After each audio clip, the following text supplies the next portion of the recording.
زه طالبانو اوس تاسو ته یوه خبر کوم. نصاب دا د چا ضرورت ده؟ دا د زمانې ضرورت ده.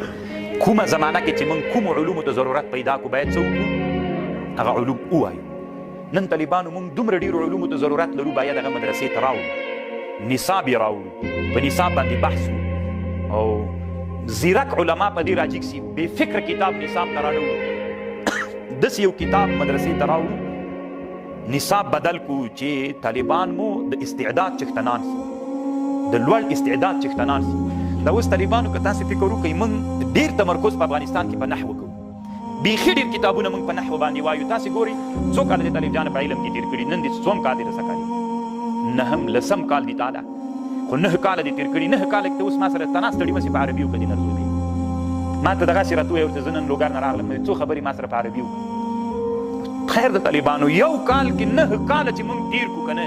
اوله درجه کې دې موږ ټوله نحوه ده، دویمه کې، درېیمه کې، څلورمه کې، پنځمه کې، شپږمه کې. نو چې تر نن زمانې پورې موږ ته منطقو کې څه وي سړی د استدلال څښتن کوي. نن به دې نر وبلم چې د میډیا ته راوځه، د یو ملا په حیث باندې میډیا ته راوځه، یو خبریال سره استدلال وکړه. نور پرېږده دا هر څه پرېږده چې تا ته هلته ویلي چې دا منطق سړی له خطا نه ساتي او داسې کوي وغسې پرېږده. نر به دې وبولم د اسلامي نظام دپاره یو مطبوعاتي خبریال سره استدلال وکړه. نر بسې زه دغسې څو خبرې ورسره وکړه، هغه جوابونه چې نن یې کفري دنیا سیکولریزم کوي ته جواب ورته وکړه. ولا چې مرکه ورسره وکړي خو دا څپلتې به دې ویستلي که نه. طالبانو علت دا ده چې مونږ داسې طرف ته روان یو، هسې بس دې ته خوشحال یو ځان. نن یو نصاب ته ضرورت شته، داسې نصاب ته چې طالب مو زیرک هوښیار و بیدار وي. سیکولریزم، کمونیزم، هیمونیزم د دغو مقابله نن زمانه کې ده. په دې زمانه کې باید طالبانو د همدوی مقابله وسي او د دوی جوابونه وسي. نن ته بیخي سیکولریزم، هیمونیزم او کمونیزم بیخي پېژنې نه، چې پېژنې نه د هغوی سره به استدلال مو به دی وایي اوس هم معتزله وسړی نسته. معتزله چې د قید چې راواخلي وار د واره شروع شوي عندیه ده او عنادیه. وسړی نه عندیه سته نه عنادیه سته نن سیکولریزم ځان ته عقیده ده، هیمونیزم ځان ته عقیده ده. سیکولریزم نن د دوی سره مقابله ده. نن هغه علوم راوړه چې د دوی سره مقابله وشي. بیا که بله زمانه راغله معتزله را ژوندي شي بیا به بېرته هغه راوړو، خو نن خو نشته. دا طالبانو یو کتاب ښکاري درته، دا د اسلامي امت یو لوی محسن تېر سوی. خو مولایانو له ده کتاب سره دومره ظلم کړی که نه چې ورته حیرانه به شئ. مولایانو ظلم ورسره کړی له دې کتاب سره. زه د دې کتاب یو خبر درته احیاء العلوم، دا د اسلامي امت یو فیلسوف تېر سوی. ده یوه خبر کړی دلته طالبانو. دا علم کلام څه ده؟ یورې به زه خبر درته وکړم. حج ته چې سړی ځي د حج بحثو کې دا کې ویله څه وخت په سړي حج پرځېږي چې زاد او راحله ولري. زاد څه معنی؟ دغه خرچه چې په لاره ځي او هلته پاتې کېږي دا خوراک پیسې ولري. دروازه لږ ورپورې کتل. راحله وښه ولري که نه بیا به سړي حج پرځېږي. یعنې داسې لنډې دا داسې وایي په دې اوس زمانه کې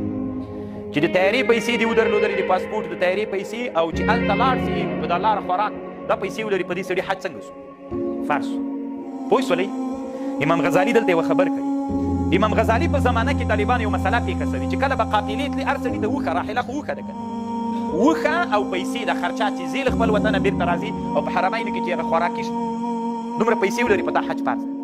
د امام غزالي زمانه کې داسې زمانه راغلې کله به چې د حاجیانو قافلې له دې نه تر حرمه تلې لاره کې عرب راووتل، وحشي عرب ول، دوی به قافلې وهلې، د حاجیانو قافلې به چور کولې، نو حاجیان حج ته نه سو تللی. بیا داسې چل وسو چې کله به یو زر کسیزه قافله تیاره سوله حج ته، مثلا له افغانستان نه چې تله،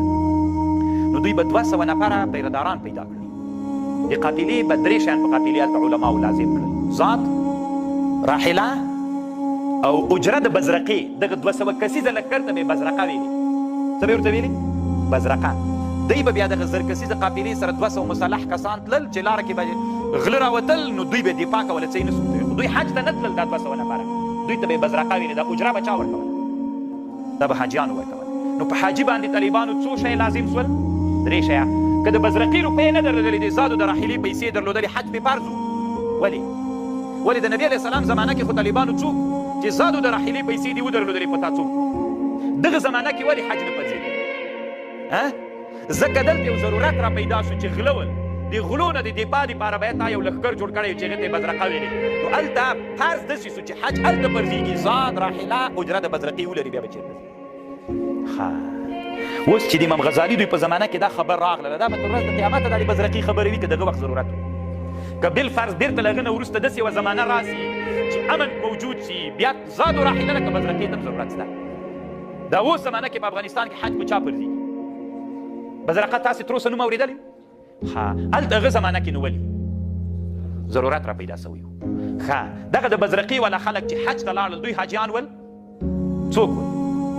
حارسینو ساتونکي ښه ته اوس د ما خبرې ته غوږ ونیسه زه نه پوهېږم چې علما ولې دانست دي موږ نه پوهېږو که علما نه پوهېږي امام غزالي وایي دا علم کلام څه د علم کلام وي دا هلته را پیدا سو طالبانو عقیده یو عقیده د طالبانو یو علم کلام د عقیده دا منه چې زه خپل عقیده وپېژنم چې الله باندې د الله په صفاتو په نبي او په آخرت او بعضې په دې څنګه عقیده ولرم یو دا موضوع د طالبانو علم کلام مناظره مباحثه له باطلو ډلو سره د رسول الله سلام زمانه کې طالبانو علم کلام و نه عقیده و علم د عقیدې طالبانو دا خو و چې دې ته فقه الاکبر ویلې خو علم کلام نه و طالبانو علم کلام چې را پیدا سو د ضرورت لپاره را پیدا سو کله چې معتزله را پیدا سول کله چې خوارج را پیدا سول کله چې جهمیه را پیدا سول کله چې قدریه را پیدا سول کله چې مرجئه را پیدا سول علماو دلته علم کلام را پیدا کړ د دې لپاره چې له چا نه دفاع وکړي د موږ له عقیدې نه دفاع وکړي د علم کلام په واسطه باندې د موږ عقیده ساتله هغوی سره معتزله ته دلایل ویلي جهمیه ته ویلي قدریه ته ویلي ټولو باطلو ډلو ته د موږ عقیده را ساتله خو دا د علم کلام خلک لکه څوک داسې ول لکه د بزرقې ولا بزرقه حارسین ول تر ضرورته پورې ول که ضرورت ختم سوی وي بیا ول څوک هم همداسې علم کلام ولا او د علم کلام علماو هم الله همداسې نو کله چې معتزله خوارج عندیات قادریات فلان ول علم کلام ته به ضرورت وي که نه ول ما ته یو معتزلي اوس راوښیي په افغانستان کې معتزلي شته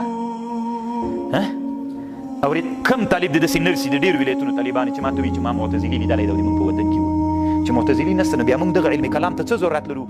عقیده دې موږ ووایو خپله عقیده موږ تر اوسه خپله عقیده نه د الله په ذات کې پېژنو نه په صفاتو کې موږ بیخي په درسي نظامي کې نن څوک نه لرو غیر هغه عقیده طحاویه په وړکي شاګردانو وایي هغه د غټو ملیانو کتاب دی بیا د هغه په لویه دوره وړه دوره کې درس کېدلی عقیده طحاویه چې موږ عقیده ده علم کلام کې د قاضي کې د خطرناکه مسله چې علم د واجب تلاوت وي همدا څوک کلام ده ګوري طالبانو تاسې دې ته فکر وکړئ چې علم کلام د دې لپاره را پیدا سوی چې د موږ عقیده وساتي که عقیدې ته په هره زمانه کې کوم خطرات موجود ول همغسې مطابق کتابونه باید موږ ووایو چې عقیده ترې وساتو که د معتزلهو په زمانه کې معتزلهو د موږ په عقیده ردونه کول معتزله ویلي چې هغه چې د مرتکب د ګناه کبیرې لیس بمؤمن ولا کافر که نه نو هغه زمانه کې موږ ته پکار دا وول چې نه مرتکب د ګناه کبیره د موږ عقیده دا و د اهل سنت مرتکب د ګناه کبیرې څوک دی مؤمن دا که نه نو موږ بیا د معتزله سره څنګه جواب کړی دفاع مو تېر کړی وای ښه اوس زمانه کې تر اوسه په افغانستان کې دا مسله چا اعتراض په دې مسله کړی نه چې نه دی کړی نو دفاع ته څه ضرورت کله چې بزرقې ته ضرورت و حج ته تللې نو بزرقې قافله به جوړوي دا اوس افغانستان ته چې حج ته حاجیان روا دي بزرقه شته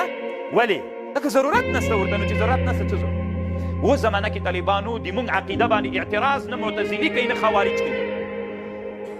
نن نه قدریسته نه جهمیسته نن د موږ په عقیده باندې اعتراض سیکولریزم کوي نن د موږ په هغه باندې اعتراض کمونیزم کوي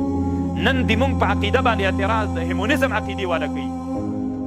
هغه کفري عقیدې چې نن زمانه کې دي نو چې نن زمانه کې دي راځئ د نن زمانې کتابونه دلته راوړئ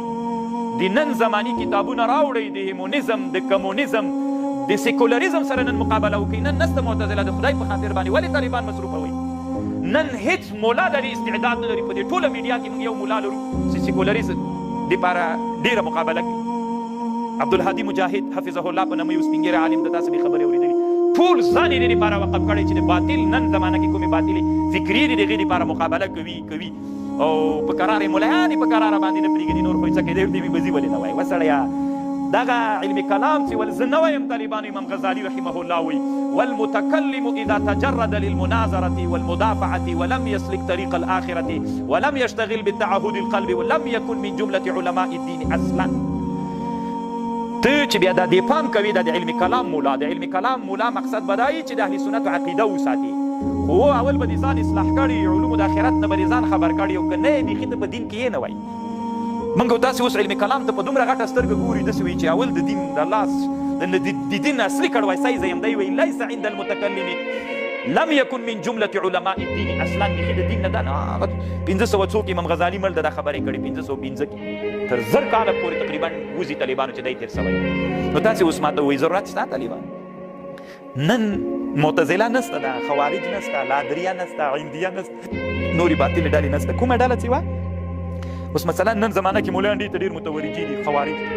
خو چې خوارج کومه مسله موږ سره نه مني په هغو مسلو کې کتابونه راځي راو دنیا کې خو 1 میلیون ډالې دي نن زمانه کې یوه ډله بیخي ستا ده نو هغه ډله موږ چېرته ردو یو سړی چې نافي نه دی یو شي نو هغه څه ضرورت ده چې ته په هغه شیانو باندې تمرکز کوي او هغه ردوي نو طالبانو ورونو دا د نصاب په اړه مې یو بحث درته وکړ نو الله دې وکړي چې د خوښې وړ مو ګرځېدلي مونږ باید داسې یو نصاب مدرسو ته راوړو دا د ټولو علماو یو مسؤلیت حدیث هېڅ بدلون ته ضرورت نه لري دا بالکل همداسې حاسته دي وي د لو وړې دورې طالبانو بالکل ډېر ښه کتابونه دي نه دي بدلېږي موږ سره موافق خو طالبانو نور کته نصاب کې مو باید ډېر کتابونه وغورځول سي متفکرین علماو په مشوره باندې باید دلته کتابونه راوړل سي داسې چې د نن عصر کې موږ په کومه زمانه کې واقع یو او د نن عصر موږ ډېر اعتراضونه په موږ باندې د سلفیانو دي او په نن زمانه کې کوم باطلې ډلې چې دي په موږ باندې اعتراضونه کوي نو د هغې سره موافق موږ وچلیږو 1000 کاله مخکې معتزله تېره سوې ده اوس ته د نه دی اوس هم په همغوی ورلګیا ده وسړی د دې زمانې د ځوانانو د انسانانو د دوی فکرونه وسات او تاسې طالبانو بیا امام صاحب چې بل د موږ تاسې د حدیثو استاز ده دلته مدرسه کې موږ تر بیا تاسې پوښتنه ترې وکړئ چې د انقلاب نه مخکې افغانستان کې لویه دوره کې بخاري ټوله ویل کېده لکه یوه سپاره به ویلې هم د تبرک دپاره ویلې علم دپاره یې نه ویلې تبرک دپاره یې ویلې بس هغه اسمان ته بیا ورسي خبر پوه شو